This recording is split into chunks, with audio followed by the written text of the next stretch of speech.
Did you ever hear this while growing up? Just go to school, get good grades so you can get a secure and well-paid job. I bet that 95% of you have been raised to believe that this is the road to financial success. I know that I was. And this path might be the most suitable for some people, but definitely not for everyone. In Rich Dad's Cash Flow Quadrant, Robert Kiyosaki explains that there are 4 different paths to become wealthy, but some of them are more efficient than others. Takeaway number 1. The Cash Flow Quadrant. The Cash Flow Quadrant is a simple model that explains that wealth can come from 4 different sources. Which quadrant you belong to depends on where most of your income comes from. The 4 different quadrants are E, the employee, S, the small business owner or self-employed, B, the big business owner, and I, the investor. The employee strives for security. He achieves financial success by climbing the corporate ladder. And you might find him say something like, "I'm looking for a secure job with nice colleagues and great benefits." The small business owner or self-employed, on the other hand, strives for control. He achieves financial success by becoming highly specialized in a demanding field. And you might find him say something like, "I'm looking for a job where I can be compensated well for my skills and time, where I am in charge." The big business owner strives for freedom. He achieves financial success by creating a profitable business system. And you might hear him say something like, "I'm looking for people that are smarter than me to run my business for me." The investor also strives for freedom, but he does this through allocating money to where it has the highest expected return. You might hear him say something like, "I'm looking for a place where my money can work for me in the most profitable way possible." Takeaway number 2, OPT and OPM. The number 1 difference between the left side of the cash flow quadrant and the right side is OPT and OPM. OPT stands for other people's time and OPM for other people's money. A person from the B quadrant uses OPT and OPM when he is designing a business system where he can hire people from the E and S quadrants while using money from people of the I quadrant. Typically, he also invests a lot of his own time to kickstart the business, but in the long run, this is not essential, and becoming a more passive owner of the business is possible. A person from the I quadrant uses OPT to generate income from his money alone, and if he's skilled enough, he can typically apply other people's money as well as his own money to scale his investment profits. Herein lies the big difference.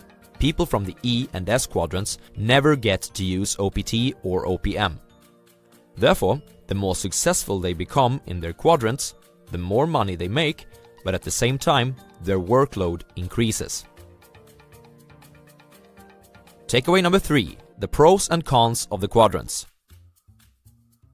E, the employee. Pros: reduced financial uncertainty, paid vacation, health insurance and other benefits, and colleagues. Cons: success means more work and less free time. Your performance is often higher than your salary, if you are not a slacker, that is, and colleagues, especially bosses. S, the small business owner or self-employed. Pros: you are your own boss. You're paid according to performance. Cons: success means more work and less free time. And financial uncertainty. You might lose money on this. B, the big business owner. Pros: OPT and OPM. Financial freedom can be achieved very quickly. And a greater portion of your profits goes to you. In other words, you pay less tax. Cons: financial uncertainty. You might lose money. It requires a different set of skills than what school teaches. And you'll have to manage people. I, the investor. Pros: OPT and OPM. Financial freedom can be achieved quickly. A greater portion of your profits goes to you, in other words, less tax. And it can be passive. Cons: financial uncertainty. You might lose money. Takeaway number 4. Breaking the addiction, moving to the right side. So, There are pros and cons with all the quadrants, but the right side is where financial freedom can be achieved the fastest. Therefore, we might ask ourselves, how can we move to this side? Money has an addictive power, much like sex or drugs. Therefore, when you earn money through a specific quadrant, you'll be addicted to that quadrant. If you earn money as an employee for a large company, for instance, your brain will associate that type of work with a cash reward. Switching from one quadrant to another becomes more difficult because of this. Moreover, if you've been raised in a family where degrees, job security, paid vacation, and governmental pension has been highly valued, you might have a difficult transition to make.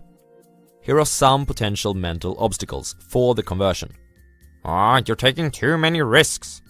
You might fail. Money can't buy happiness anyways. As if this wasn't enough, our educational system is built so that it rewards those who make the least number of mistakes and punishes those who make the most. In the B and I quadrants, you must act in the complete opposite way. People who take action will also make the most mistakes, but in the long run, these people will learn more and achieve more as business owners and/or investors.